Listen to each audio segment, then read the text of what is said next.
တိုင်းပြည်လုံးဖြစ်တော့မယ်ခြိုင်နဲ့အတူကျွေးမနာမြေကိုတွားရတော့မယ်ရှောင်းရယ်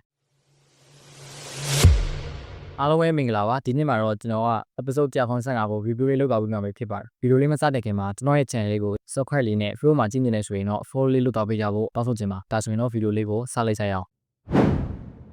ပြီးခဲ့တဲ့အပိုင်းမှာရှောင်းရင်ကအိုးကြီးဟုံကိုအနိုင်နဲ့ထည့်ပြီးတော့စေချောင်းဆောင်ငယ်ရဲ့အကြီးကဲအစ်ဖြစ်လာပါတယ်ဒီလိုနဲ့အကြီးကဲတွေစုပေါင်းပြီးတော့ဆေးမော့စင်ငယ်ကမာမဲနဲ့ပူပါမဲမူပေါင်းမှုဆိုတာကိုမဲပွဲဆုံးဖြတ်ခဲ့ကြပါတယ်ဒီအချိန်မှာဂျားနဲ့ဝါလာကိုကျင့်သုံးတာကျင့်သားရနေဖြစ်တဲ့ရှူဆွဲအကြီးကဲ2ယောက်နဲ့ရှောင်းရင်ကစကားအချစ်တင်အနေနဲ့ပြောခဲ့ကြပါရှောင်းရင်ကဒီနေ့တွင်မှာဝိညာဉ်ပိတ်မဲ့တော့ကစေပေါ်ဆက်သူတွေကိုကြားချောင်းတို့လိုချောင်းနေတာဖြစ်ပြီးတော့လိုက်လံဖမ်းဆီးနေတာတွေကိုစေလို့မျိုးစင်ကတတိရောက်မကပွဲပေးနိုင်ကြောင်းနဲ့သူတို့ရဲ့အားကိုးရဖြစ်တဲ့စေလို့မျိုးစင်ကသူတို့ကိုမကပွဲပေးဖို့ဆိုတာသိသွားတာနဲ့ကြားလာတဲ့အမျှစေလို့မျိုးစင်အပေါ်မှာသူရဲ့ယုံကြည်မှုကကောက်ဆုံးသွားဖြစ်တဲ့အကြောင်းနဲ့ဒီလိုသာကောက်ဆုံးသွားမယ်ဆိုရင်စေလို့မျက်နှာနေဆိုတာအခြားသောအင်အားစုတွေနဲ့ထူးမခြားနာဖြစ်သွားမယ်ဆိုပြီးတော့စကားကိုကြည်ကြည်မီနဲ့တခါတည်းပြောခဲ့ပါတယ်ဒီလိုအခြေပြင်ဖြစ်နေတဲ့အခြေအနေကိုပထမအကြီးကဝန်ဖြေပေးလိုက်ပြီးတော့ရှောက်ချန်မင်းတပည့်ကစေပေါ်ဆက်နေရမှာလည်းတော်တယ်ရှားဆောင်လည်းထက်တယ်ဆိုပြီးတော့ပြောဆိုခဲ့ပါရှောက်ချန်ကလည်းလူငယ်တွေကတခါတလေစွတ်တို့တက်ကြောင်းနဲ့အားလုံးကိုနားလည်ပေးကြဖို့ပြန်လည်ပြောကြားခဲ့ပါဒီအချိန်မှာပထမအကြီးကရပါတယ်ကိစ္စမရှိပါဘူးဒီလိုမမနိုင်ဆုံးကလည်းသူ့မှာရှိပါတယ်ဆိုပြီးတော့ပြန်ပြောခဲ့ပါကြွေးရမယ်ဆိုလို့ရှိရင်ပထမအကြီးကလည်းလူငယ်မျိုးဆက်တွေထဲကဖူးချင်သူဖြစ်တဲ့ရှောင်းရင်ကိုသဘောကျပါတယ်ဒီလိုနဲ့နေခွေဆုံးမြကြပြီးတော့ရှောင်းရင်တို့က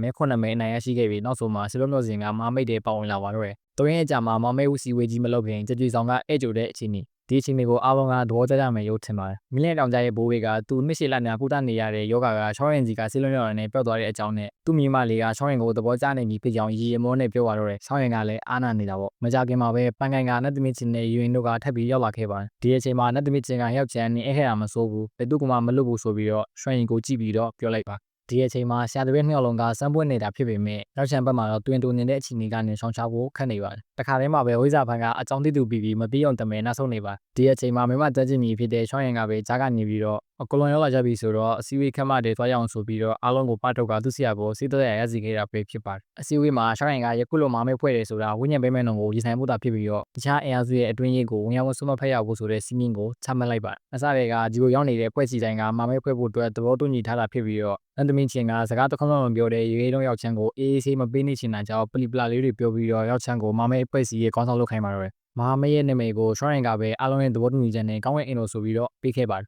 ဒီလိုနဲ့အစည်းအဝေးအောင်မြင်ပြီးကန်ဒီမှာဝိညာဉ်ပိတ်မှန်တော်ရဲ့ဒုက္ခမတခင်ကပွဲကိုဝိုင်းရောက်လာပြီးတော့ရှောင်းရင်အဖေကိုပြကရှောင်းရင်လက်ထက်ကတော့ကိုတောင်းပါတော့တယ်ဒီလိုလက်ကွက်တွေကိုယူနေဖြစ်တဲ့ရှောင်းရင်ကမင်းတို့ကငါ့ဖေကိုတခုပြောင်းလုပ်ပြီးငါကထူးရှိအောင်နှစ်ဖေရရေးတဲ့ရဲ့တော့ကိုဖက်ပြစ်မယ်တကယ်လို့ငါ့ဖေသာတည်သွားခဲ့ရင်တော့ဒီတော့ကိုငါကအစစ်စစ်မှုမှာပြောင်းလုပ်ခဲ့မယ်ဆိုပြီးတော့ခက်ပြက်ပြီးပြောခဲ့ပါတယ်တလက်စားတွေမှာပဲပွဲကိုဝါနေတာလာတဲ့ဒုက္ခမတခင်ကိုလက်နဲ့ဟင်းပစ်လိုက်ပါတယ်ဒီလိုနဲ့ဒီကိစ္စကမောင်ရဲ့ပွဲအတွက်သူတို့ကိုအမြဲလှုပ်ရှားဖို့အတွက်တွန်းအားတစ်ခုချလာပါတယ်ဒီလိုနဲ့အလဲပိုင်းကုမ္ပဏီတစ်ခုလုံးကိုလည်းဝိညာဉ်ပိတ်မှန်တော်ကိုတိုက်ထုံမယ်ကောင်းကင်အိမ်တော်အကြောင်းကိုပြန်လှန်သွားစေပြီးတော့ဝိညာဉ်ပိတ်မှန်တော်ကိုမကျေနပ်တဲ့အဲအားစုတွေအကလုံးနေပါကကောင်းကင်အိမ်တော်ဖွဲ့စည်းကိုဝင်ရောက်ပုံလာကြပါတယ်ဒီလိုနဲ့မောင်ရဲ့ဖွဲ့စည်းပြီးတဲ့အချိန်မှာကြောက်ချမ်းကရှောင်းရံကိုတက်စင်တဲ့ဆိုဂျာလမီတာကိုတင်သွင်းရမှာပို့ပြီးတော့အဆင်ပြေစီဖို့အတွက်ကျွေးရင်မရဏစီလုံးကိုပေါ်ဆက်တဲ့ဆင်းညုံကိုပေးခဲ့ပါဒီစီလုံးကိုပေါ်ဆက်ဖို့အတွက်မရဏသွေးတလင်းကိုလိုအပ်တယ်ပြီးတော့ကျွေးရမရဏညီမှာပဲဒါကိုရနိုင်တယ်ခြိုင်လင်ကလည်းတန်းပြောစဉ်ဖြစ်ဖို့အတွက်လိုအပ်တဲ့စွမ်းရည်ပမာဏကိုအဲ့ကနေရနိုင်တယ်ဒါကြောင့်မင်းတို့အဲ့ဒီကိုတွားရမယ်ဆိုပြီးတော့ပြောခဲ့ပါ